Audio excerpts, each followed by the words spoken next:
नमस्कार, आप देख रहे हैं खबर उत्तराखंड। मैं हूं आपके साथ तनवीर। रुक करते हैं खबरों का, लेकिन उससे पहले एक नजर डालते हैं इस वक्त की हेडलाइंस पर। देहरादून नगर निगम क्षेत्र में जनगणना ड्यूटी में लापरवाही, 12 कर्मचारियों के खिलाफ मुकदमा दर्ज। दून नगर निगम का प्रदर्शन सबसे खराब। उत्तराखंड में ड्रोन कॉरिडोर पर केंद्र से हरी झंडी का इंतजार, सीमांत राज्य होने का फंसा पेंच। उत्तराखंड में अनियमितताएं मिलने पर 23 मदरसों की रोकी सरकारी सहायता राशि, 10 संचालकों ने दिया बंदी का नोटिस। उत्तराखंड में उधम सिंह नगर में हरियाणा पुलिस के एएसआई पर कार चढ़ाने का प्रयास, बोनट पर चढ़कर बचाई जान। देहरादून में गैस सिलेंडर डिलीवरी में देरी से भड़के उपभोक्ता, अनिकेत एजेंसी पर किया गया हंगामा। उत्तराखंड भाजपा महिला मोर्चा का ऐलान, 3 दिन प्रदेश भर में विपक्षी दलों का किया जाएगा पुतला दहन। आप देख रहे हैं के न्यूज़, खबरों का सारथी। और अब रुक करते हैं खबरों का। खबर हल्द्वानी से है, जहां चारधाम यात्रा और पर्यटन सीजन की शुरुआत के साथ ही परिवहन विभाग अलर्ट मोड में नजर आ रहा है। आरटीओ गुरुदेव सिंह ने वाहन चालकों से अपील की है कि वे अपने सभी जरूरी कागजात तैयार करें, जिससे सुरक्षा के मद्देनजर होने वाली लगातार चेकिंग अभियान के दौरान उन्हें परेशानियों का सामना न करना पड़े। यात्रा को सुगम और सुरक्षित बनाने के लिए चेकिंग के दौरान वाहन चालकों को मांग पर जरूरी कागजात दिखाने होंगे।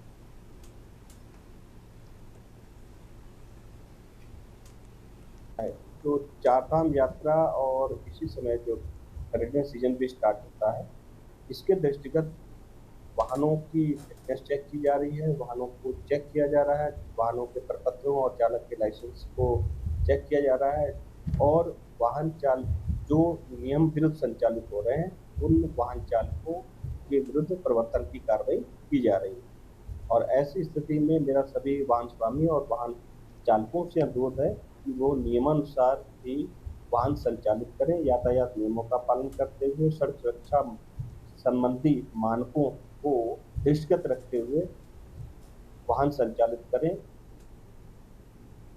और अब खबर उत्तरकाशी से है, जहां गंगोत्री राष्ट्रीय राजमार्ग पर चिनियाली सौड़ पर एक तेज रफ्तार पिकअप वाहन ने युवक को टक्कर मार दी, जिससे युवक की मौके पर ही दर्दनाक मौत हो गई है। मुर्गा लोड पर तेज रफ्तार से जा रहा पिकअप वाहन का चालक सामने अचानक युवक को देखकर स्टीयरिंग पर नियंत्रण नहीं रख सका, जिससे पिकअप ने युवक को जोरदार टक्कर मार दी।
और अब खबर डोईवाला से है, जहां भानियावाला में उत्तराखंड क्रांति दल कार्यकर्ताओं ने प्रदेश की खराब कानून व्यवस्था को लेकर भाजपा सरकार के खिलाफ प्रदर्शन किया है। प्रदर्शनकारियों ने सरकार का पुतला फूंककर अपना विरोध जताया। वक्ताओं ने आरोप लगाया कि प्रदेश में बहन बेटियों के साथ हो रहे अपराधों पर शासन प्रशासन प्रभावी कार्रवाई करने में विफल है, जिससे अपराधियों के हौसले बुलंद हैं।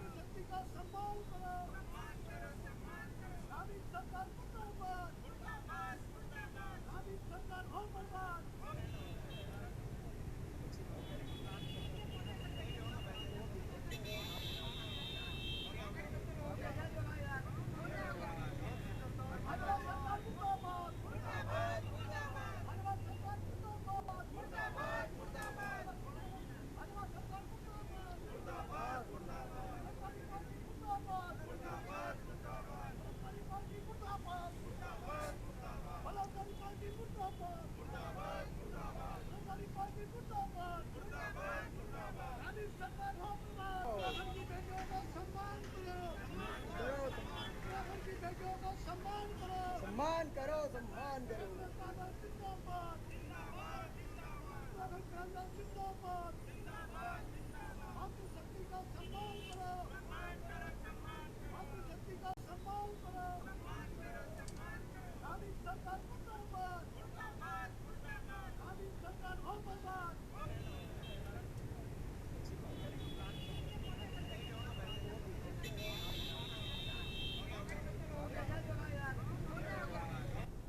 उत्तर प्रदेश के मुख्यमंत्री योगी आदित्यनाथ ने अपने पैतृक गांव पंचूर के निकट महायोगी गुरु गोरखनाथ राजकीय महाविद्यालय बिथ्याड़ी में शैक्षणिक सभागार का शिलान्यास किया। ये शैक्षणिक सभागार श्री बद्री केदार मंदिर समिति के अध्यक्ष हेमंत द्विवेदी द्वारा अपने दादाजी पंडित तोताराम द्विवेदी की स्मृति में मनाया जा रहा है। इस अवसर पर उत्तर प्रदेश के मुख्यमंत्री योगी आदित्यनाथ ने कहा कि सीमांत और ग्रामीण क्षेत्रों में शिक्षा को मजबूत करने की दिशा में द्विवेदी परिवार का ये सराहनीय प्रयास है। उधर बीकेटीसी के अध्यक्ष हेमंत द्विवेदी ने इस अवसर पर कहा कि अगले एक सप्ताह के भीतर शैक्षणिक सभागार का काम शुरू कर दिया जाएगा।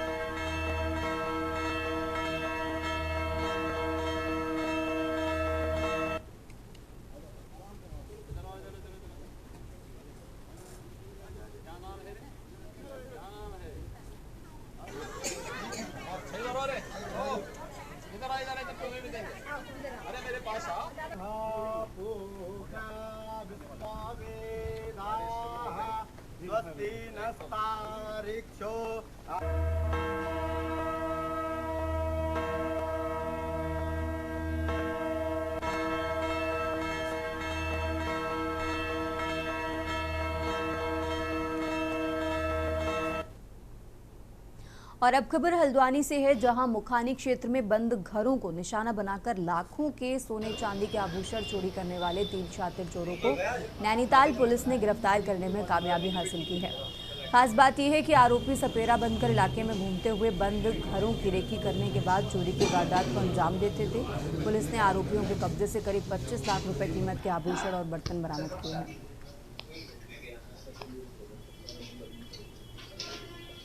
के ऊपर थाना रायपुर और थाना डोईवाला अभी तक चेक कर रहे हैं। अपराधों के विरुद्ध त्वरित और प्रभावी कार्रवाई कर रहा है। माननीय मुख्यमंत्री महोदय का निर्देश है कि प्रदेश को अपराध मुक्त उत्तराखंड बनाना है और संगठित अपराध के विरुद्ध प्रभावी कार्रवाई करना है। इसी दिशा में माननीय डीजीपी महोदय और माननीय आईजी महोदय का निर्देश रहता है कि अपराधों का सफल अनावरण त्वरित रूप से करना है। हाल ही में 30 अप्रैल से लेकर 1 मई के बीच में घटनाएं घटित हुई है, जो चोरी का नकबजनी का घटनाएं घटित हुई है हल्द्वानी शहर में, बहुत बड़े थे, जिसमें भारी मात्रा में संपत्ति जो है चोरी हुई थी। इसको एक चैलेंज की तरह हमसे लिया गया। आज जो है इसका सफल अनावरण हुआ है। कुल मिला के हल्द्वानी और मुखानी दोनों थानों में विभिन्न अभियोग रजिस्टर्ड है। कुल 2 अभियोग जो भारी भारी मात्रा में चोरी हुआ था। और अब खबर नैनीताल से है, जहां डीएसए मैदान में आयोजित होने वाला ऑल इंडिया हॉकी टूर्नामेंट अपने 100 वर्ष पूरे करने में प्रवेश कर चुका है। इसके लिए डीएसए संस्था ने तमाम तैयारियों को अंतिम रूप दे दिया है। डीएसए महासचिव मनोज जोशी ने बताया कि 100वें वर्ष के ऑल इंडिया हॉकी टूर्नामेंट भव्य स्वरूप दिया जा रहा है।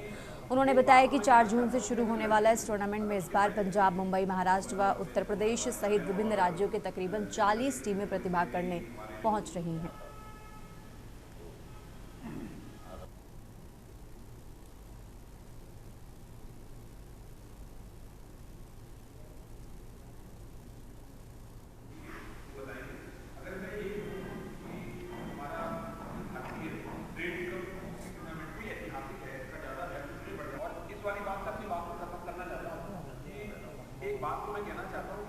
एक ऐतिहासिक आयोजन के रूप में देख रहे हैं, इसको बनाया जाए, क्योंकि नैनीताल का एक ग्राउंड जो है और इस ग्राउंड के अंदर ये हॉकी जो है, ये अपने आप में ऐतिहासिक हॉकी है। इसके अंतर्गत हम चाहते हैं कि अगली जो 1.25 साल है, इसमें जिस तरीके से हमारे सचिव चंद्रलाल शाह जी और तमाम मेरी डीएसए की टीम में मदद और जो लगी पड़ी है, जो संघर्ष कर रही है कि इस बार 40 टीमें लगभग यहाँ पे इस टूर्नामेंट में हम आ रही हैं और इसका जो श्रेय है पूरे नैनीताल वासियों को जाता है। हम इसमें एक तलीताल से झांकी निकालेंगे पूरी, जिस दिन इसका उद्घाटन होगा, और हम चाह रहे हैं कि उस दिन मुख्यमंत्री जी आए।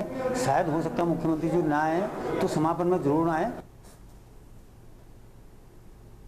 एसएसपी हरिद्वार के निर्देश पर जनपद में चलाए जा रहे ऑपरेशन प्रहार के अंतर्गत अवैध गतिविधियों में शामिल अपराधियों के खिलाफ पुलिस द्वारा लगातार सख्त कार्रवाई की जा रही है, जिसके चलते मंगलौर पुलिस ने गौकशी के मामले में संलिप्त 2 आरोपियों को गैंगस्टर एक्ट के तहत हिरासत में लिया है। मंगलौर क्षेत्र के कुमराड़ी निवासी दोनों आरोपी को पुलिस ने हिरासत में लिया है। दोनों आरोपी पूर्व में गौकशी के मामलों में नामजद रहे हैं। बाकी ठीक चल रहा है सब। ये वाला निकाल दें।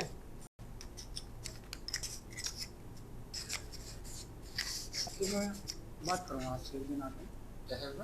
है बता दूँगा। उत्तराखंड पुलिस द्वारा जैसे ऑपरेशन प्रहार पूरे प्रदेश भर में चलाया जा रहा है, तो उसमें पुलिस के द्वारा ऐसे जो संगठित गिरोह हैं, जो ऐसे लोग हैं जो अपराध में लगातार संलिप्त हैं, उनके खिलाफ लगातार कार्रवाई की जा रही है। उसी क्रम में मंगलौर पुलिस द्वारा जो गौकशी के बहुत बड़े मुजरिम थे, जिनके खिलाफ कई मुकदमे हैं, तो उनको खिलाफ जो है गैंगस्टर की मुकदमा उसमें दर्ज किया गया है।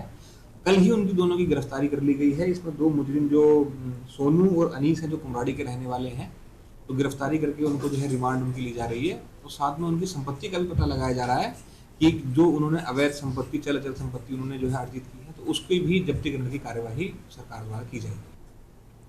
और आगे बढ़ते खबरों में, उत्तराखंड राज्य की सियासत में मुख्यमंत्री धामी ने अपने अब तक के कार्यकाल के दौरान कई ऐतिहासिक फैसले लिए हैं, जिनकी न केवल प्रदेश में बल्कि देश विदेश में भी प्रशंसा की जा रही है।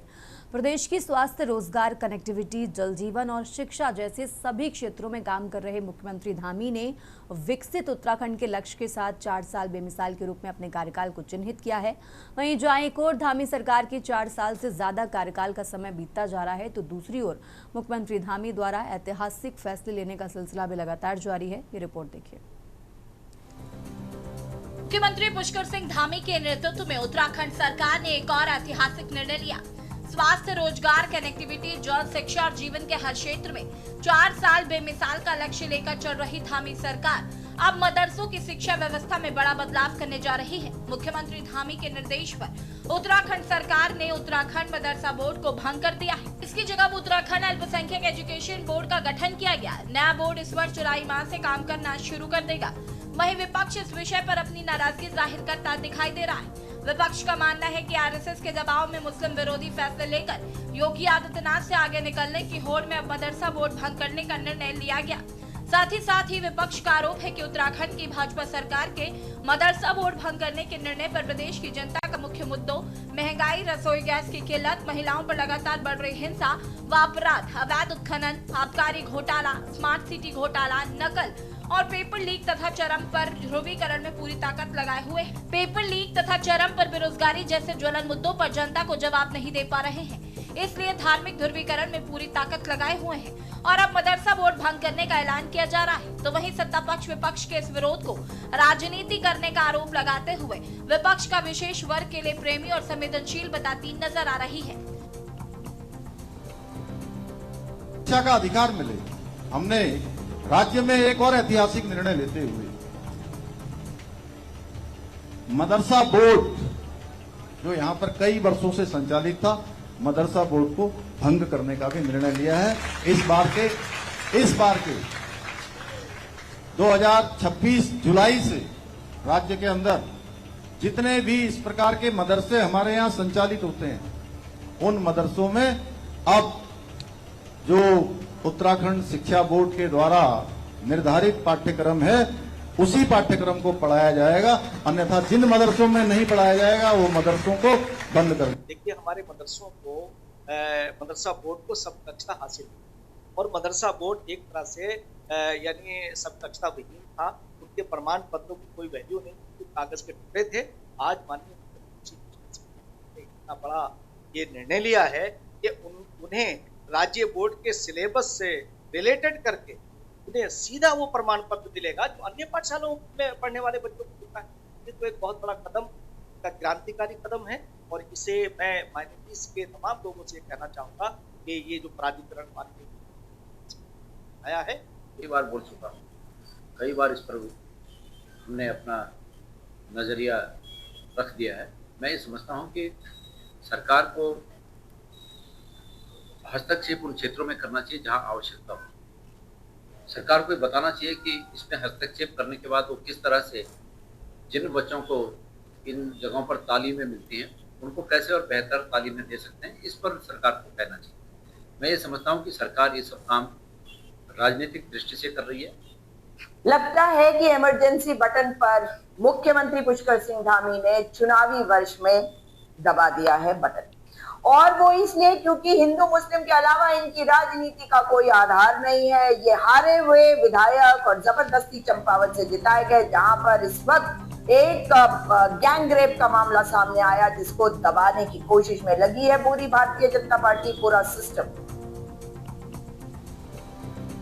मुख्यमंत्री धामी के मदरसा शिक्षा बोर्ड को खत्म करने के फैसले ने राजनीतिक तूल भी पकड़ लिया है। उत्तराखंड शिक्षा बोर्ड द्वारा निर्धारित पाठ्यक्रम लागू किया जाएगा। साथ ही उत्तराखंड में हजारों वक्फ संपत्तियां सरकार की रडार पर आ गई हैं। धामी सरकार ने साफ संकेत दिए हैं कि जो संपत्तियां तय समय पर उम्मीद पोर्टल पर दर्ज नहीं होंगी, उन्हें अवैध कब्जा मानते हुए सरकार अपने अधीन ले सकती है। शम्स से कहा कि सीएम धामी सख्त है और जल्द ही धामी सरकार का बुलडोजर अवैध कब्जेदारों पर गरजने भी वाला है। विपक्षी पार्टी के साथ कांग्रेस का कहना है कि चुनाव आने से पहले सरकार इस तरह के हथकंडे अपनाती है। देखिए, वक्फ अमेंडमेंट एक्ट उम्मीद में हम सब जानते हैं कि लगभग 2.5 से 3 साल इस एक्ट को लाने में लगे, और इस एक्ट के आने के बाद अभी भी उसके अंदर क्योंकि नए सिरे से उम्मीद पोर्टल पर सारी संपत्तियों को दर्ज किया जा रहा है, और लगातार वक्फ बोर्डों की कोशिश है कि सबसे पहले जो सिस्टम बनाया है उस सिस्टम के तहत सारी संपत्तियां वक्फ पोर्टल पर दर्ज हो जाए। लेकिन हम देख रहे हैं कि लगभग 2105 वक्फों में से अभी तक 1500 वक्फ भी दर्ज नहीं हो पाए, तो बाकी वक्फ दर्ज नहीं हो रहे, यानी कि 2000 से अधिक संपत्तियां, जिसमें एक एक संपत्ति करोड़ों करोड़ रुपए की है, वो संपत्तियों को दर्ज नहीं किया जा रहा है। उत्तराखंड क्रांति दल का मानना है कि जो उत्तराखंड में वर्तमान सरकार है, जहां भी अवैध संपत्तियां उन सब पर बुलडोजर चलाना चाहिए, न केवल वक्फ बोर्ड पर। वक्फ बोर्ड पर ऐसा करते समय सिर्फ चुनाव में वाई लूटने के लिए वो ये काम करती है, लेकिन जहां तक उत्तराखंड में कई ऐसे लोग हैं जो भूमाफियों से परेशान है और वहां पर उन्होंने अवैध संपत्तियां जब्त करके आम लोगों को परेशान किया हुआ है।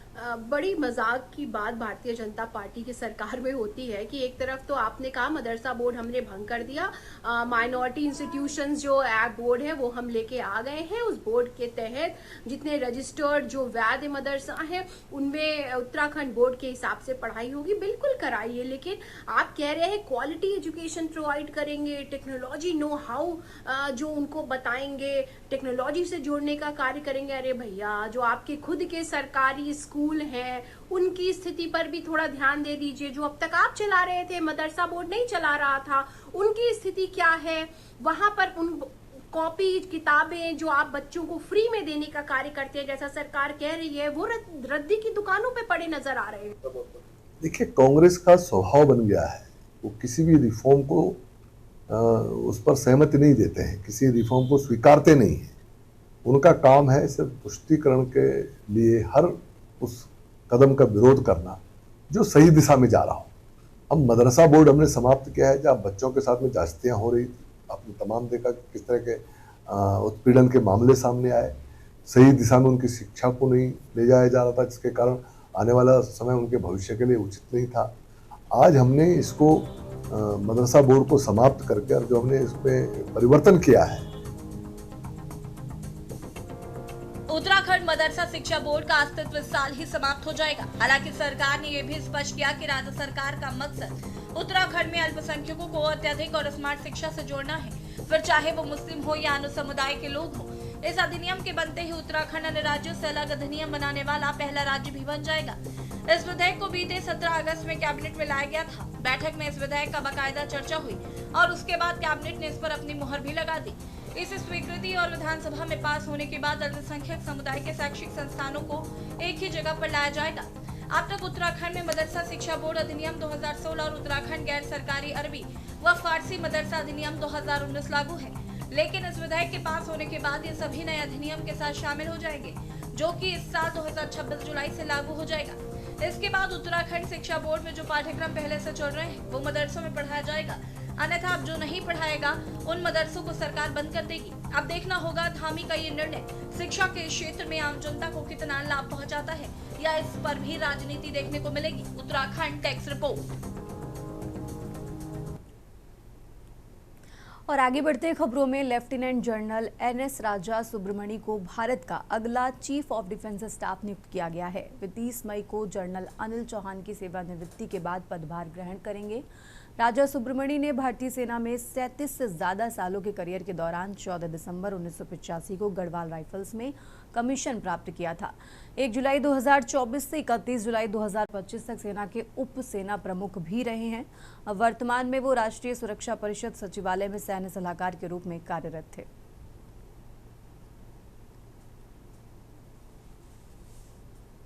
मैं गढ़वाल राइफल्स के समस्त सैनिकों और पूर्व सैनिकों और सेवारत सैनिकों को दिल के गहराई से आभार प्रकट करना चाहता हूँ, वंदन करना चाहता हूँ कि आज एक अभूतपूर्व एक सफलता गढ़वाल राइफल्स को प्राप्त हुई है, जहाँ पर लेफ्टिनेंट जनरल NS राजा सुब्रमणी ABSM PBSM और जो कि 47 से पूर्व उप सेना अध्यक्ष भी रहे हैं, आज एक जून से वो भारतीय सेना के CDS बनेंगे और तीसरे CDS बनने जा रहे हैं। दिल की गहराई से आभार प्रकट करना चाहता हूँ, वंदन करना चाहता हूँ। और जहाँ तक जनरल साहब का अपना एक सैनिक इतिहास रहा है, वो जुलाई 1984 में गढ़वाल राइफल में भर्ती हुए थे, कमीशन हुए थे और उसके बाद लगातार सेवा कर।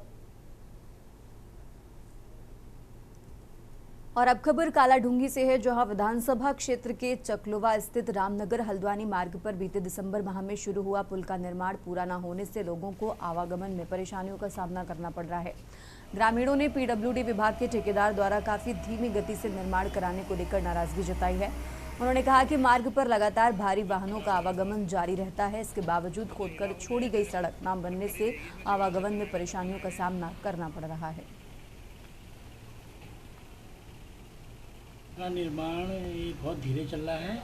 इसमें ये जो स्थानीय लोगों को दिक्कतें हो रही हैं, ये आने जाने के जो रास्ते हैं, इसमें भी बड़े बड़े वाहन चलते हैं, कोई दुर्घटना होने का बहुत खतरा है। और क्या कहते हैं, ये जो पुल इतनी धीरे गति से काम हो रहा है, पहले इसकी जो मिट्टी थी तो खोदी हुई मिट्टी इनने पता नहीं कहाँ गई, अब दोबारा वहाँ खुदान कर रहे हैं, जिससे वो भाव उसका और तेज हो जाएगा। पुल में आपने देखा होगा, ये पुल बहुत संकरा था, लेकिन माननीय विधायक श्री नंदलाल भगत जी के अथक प्रयासों से और मुख्यमंत्री श्री पुष्कर धामी के आशीर्वाद से लगभग 3 करोड़ रुपए का ये पुल स्थापित हुआ था। और जब शुरू में इस पुल के निर्माण कार्य शुरू हुआ था, उसमें भी सभी संबंधित विभाग के अधिकारियों से बात मैंने रखी थी कि इस जगह पे बरसात के दिनों में बहुत तेज़ नाला पानी आता है। उत्तराखंड की खबरों में फिलहाल इतना ही। आप देखते रहिए के न्यूज़ इंडिया।